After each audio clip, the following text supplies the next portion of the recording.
ሰላም ጤናና ክብር ለእናንተ ይሁን። ውድና የተከበራችሁ የለንደን ኩራት የሆናችሁ የመድፈኞቹ እውነተኛ ቤተሰቦች እንኳን ወደ ቻናላችን በሰላም መጣችሁ። ዛሬ በሰሜን ለንደን ሰማይ ስር እጅግ የሚያስደነግጡ በተመሳሳይ ሰዓት ደግሞ የሁላችንም የደጋፊዎች ልብ ሰቅለው የሚይዙ በርካታ ሰበር መረጃዎች ወጥቷል። እውነት ለመናገር የዛሬው መረጃ የሁላችንም ስሜት በእጅጉ የሚፈትን ነው።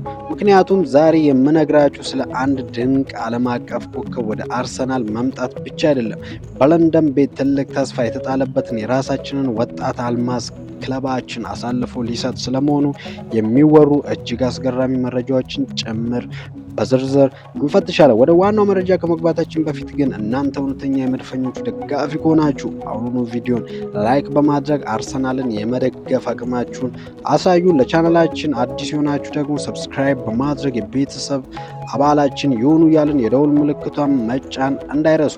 አሁን በቀጥታ ወደ ዝርዝር መረጃዎቹ እናልፋለን። ዛሬ በቪዲዮአችን በጥልቀት የምንዳሳቸው ዋና አርዕስታችን የመጀመሪያው ሰበር ዜና አርሰናሎች የባርሴሎናውን ድንቅ ተከላካይ ጁል ኬንደንን ለማስፈረም ያሳዩት ከፍተኛ ፍላጎትና የባርሴሎና አስገራሚ ምላሽ። ሁለተኛውና የደጋፊ ልብ የሚሰብረው መረጃ ብሩኖ ጉማሬሽ ወደ አርሰናል መምጣቱን ተከትሎ የለንደን ቤት ቀጣዩን ኮከብ ማይልስ ሉዊስ ስኬሊን ለመሸጥ የተጀመረው አስገራሚ ጉዞ ቼልሲና ማንቸስተር ዩናይትድ ምን አስበዋል የሚለውን እንመለከታለን። ይህንን ሁሉ በዝርዝር እንመለከታለን። እስከ መጨረሻው አብራችሁን ቆዩ። የመጀመሪያው ዜናችን ስናልፍ መድፈኞቹ አርሰናል የተከላካይ መስመሩን ይበልጥ ብረት ለማድረግ አይናቸውን ወደ ካታሎኒው ክለብ ባርሰሎና ጥሏል። መድፈኞቹ እንደሚያመለክቱት አርሰናሎች ፈረንሳዊውን የባርሰሎና ተከላካይ ጁል ኩንደንን ለማስፈረም ከፍተኛ ፍላጎት አሳይቷል። ሚኬል አርቴታ በልጁ በተለዋዋጭ የጨዋታ ቦታ ብቃቱ በእጅጉ ተስቧል።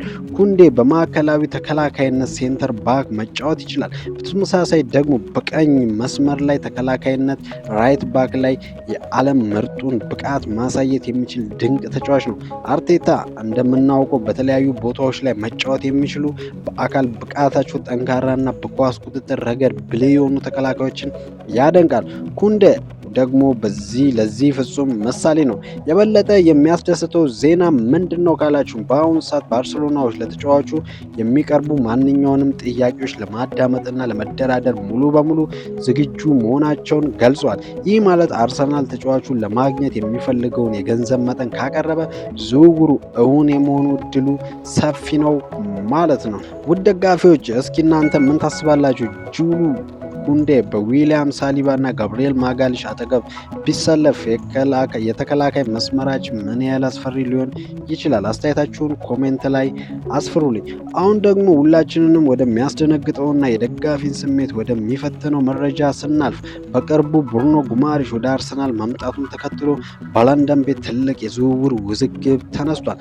ታማኙ የስፖርት ጋዜጣ ፉትቦል ለንደን እንደዘገበው ከሆነ አርሰናል ብሩኖ ጉማሬሽን በመሃል ሜዳ ላይ ካስቀመጠ በኋላ ለወጣቱ ድንቅ ኮከብ ማይልስ ሉዊስ ስኬሊ የመጫወቻ እድል ማግኘት አስቸጋሪ ሊሆንበት ይችላል። በዚህ ምክንያት መድፈኞቹ ይህንን ድንቅ ታዳጊ ለመሸጥ ሊሞክሩ እንደሚችሉም ተገልጿል። ይህንን ተከትሎ የለንደኑ ተቀናቃኛችን ቼልሲ ተጫዋቹን የማዘዋወር ትልቅ እድል ቀርቦለታል።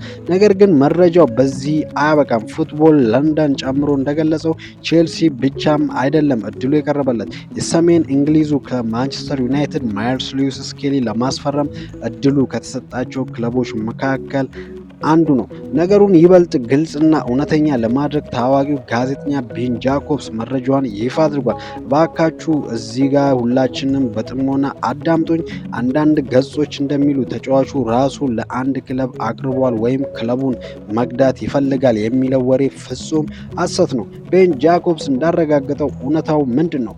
አርሰናሎች ማይልስ ሉዊስ ስኬሊን ሊሸጡት የሚችሉበት አጋጣሚ ሰፊ በመሆኑ የማስፈረም እድሉ ወይም ኦፖርቹኒቲው ለዩናይትድ እና ለቼልሲ በቀጥታ ቀርቦላቸዋል ነው የተባለው። ተጫዋቹ ራሱ ሄዶ ለአንድ ክለብ አመልምሉኝ በማለት አልገለጸም። ይህ የተረጋገጠ መረጃ ነው። በተጨማሪም ቶም ኮተን ሚዲያ ይዞት በወጣው ሰበር መረጃ መሰረት አርሰናሎች ማይልስ ሉዊስ ስኬሊን ለመሸጥ ሙሉ በሙሉ ዝግጁ ናቸው።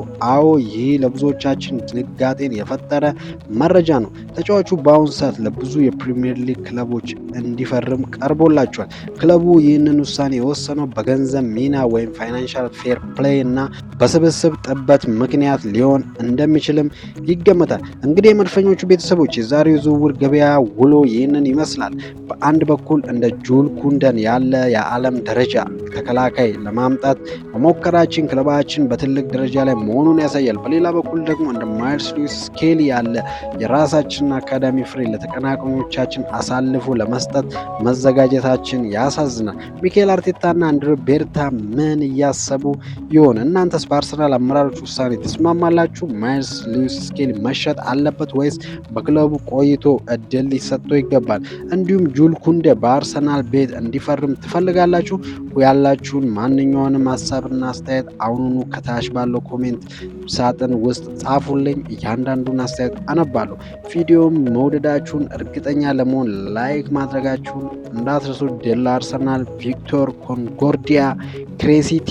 ቻው ቻው።